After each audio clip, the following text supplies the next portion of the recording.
This device turns water into hydrogen-oxygen gas that's highly explosive, can be used to make an oxyhydrogen torch, or even run a small engine. I'm going to show you how to make one with stuff you can get at your local Walmart or grocery store. This stainless steel container came from Walmart, but if you don't have a Walmart nearby, you can order it online. I'll leave the links in the description, or I have another video showing you how to do it with a quart jar. These stainless steel whisks are available at Walmart for 88 cents.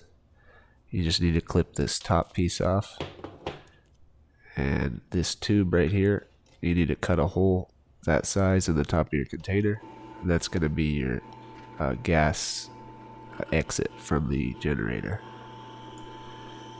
I started off with an 1/8 inch drill bit and then worked my way up to 3/8.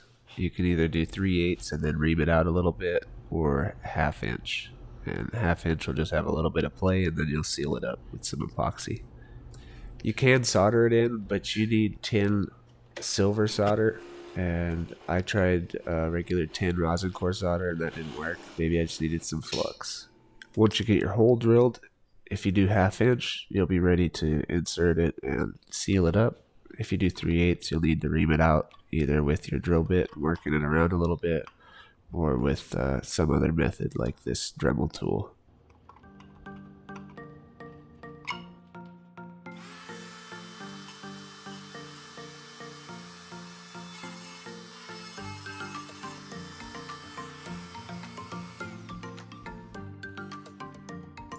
I ended up needing to heat up the tube a little bit to melt through the plastic, because the inside of the lid is made out of plastic.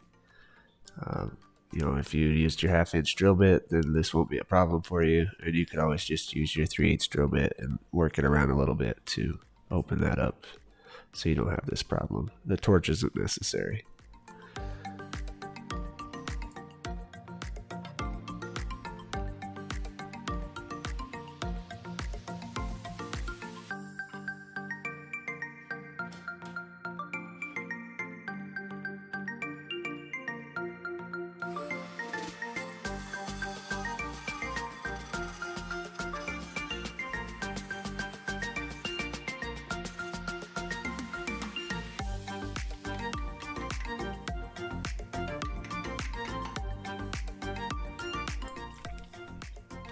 Once you get it through like there, you're ready to seal it up.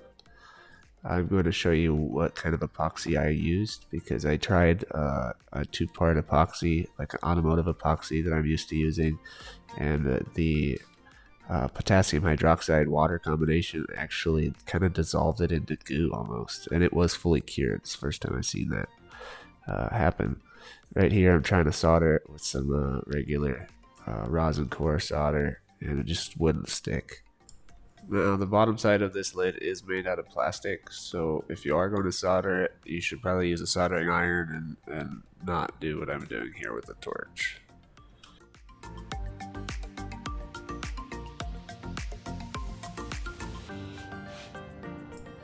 Then I tried some rubber cement, and I thought that would work, but it didn't work at all, so don't waste your time there.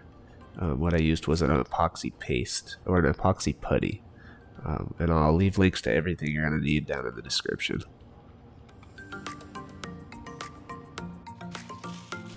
Then you'll need some of these stainless steel scrubbers.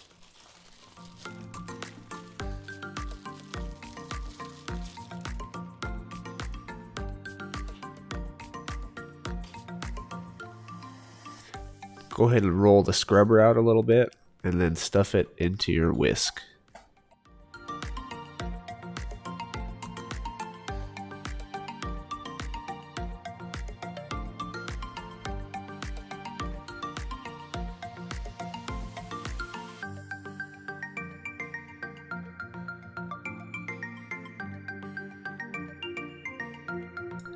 Make sure you don't leave any little strands sticking out that could accidentally touch the inside of the container and cause a short. You will be connecting this to a car battery or some other type of electrical source, so you don't want to have any problems blowing fuses or anything like that. Could be a fire hazard if there wasn't a fuse in place.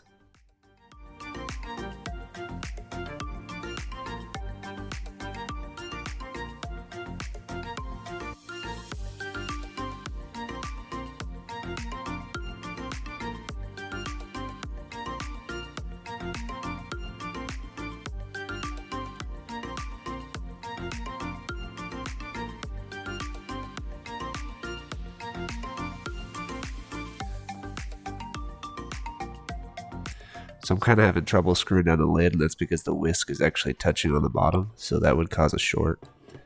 So that bigger container is the best option here. If you do only have this option, just squeeze that down as much as you possibly can, and then use a little bit of tape to secure it in place. I also put a piece of plastic at the bottom of the container as an insulator, just in case for some reason that slips down, that it doesn't come in contact with the bottom of the container.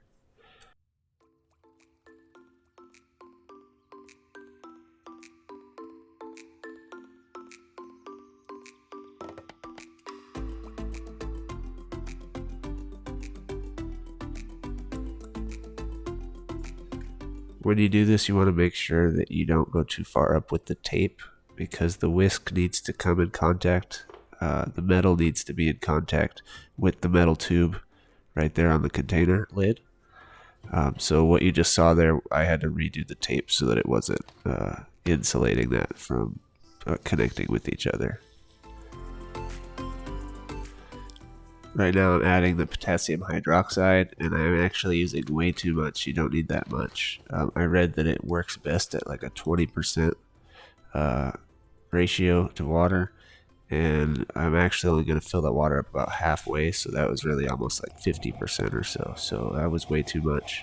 You only need like a spoonful of it for this small amount of water. A couple spoonfuls if you're using the bigger 27 fluid ounce container.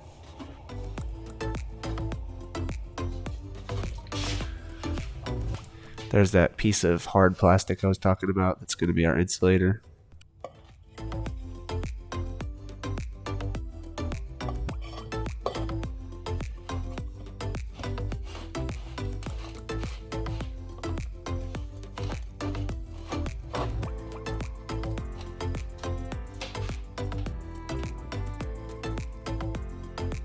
So this is what it looked like after I used the epoxy putty. I got this from Home Depot. Again, I'll have the links for everything down in the description. Now you can hook up power as I'm showing here, with one wire on the outlet tube and one wire on the bottom part of the container. Polarity doesn't matter, but negative on the outlet tube would work best.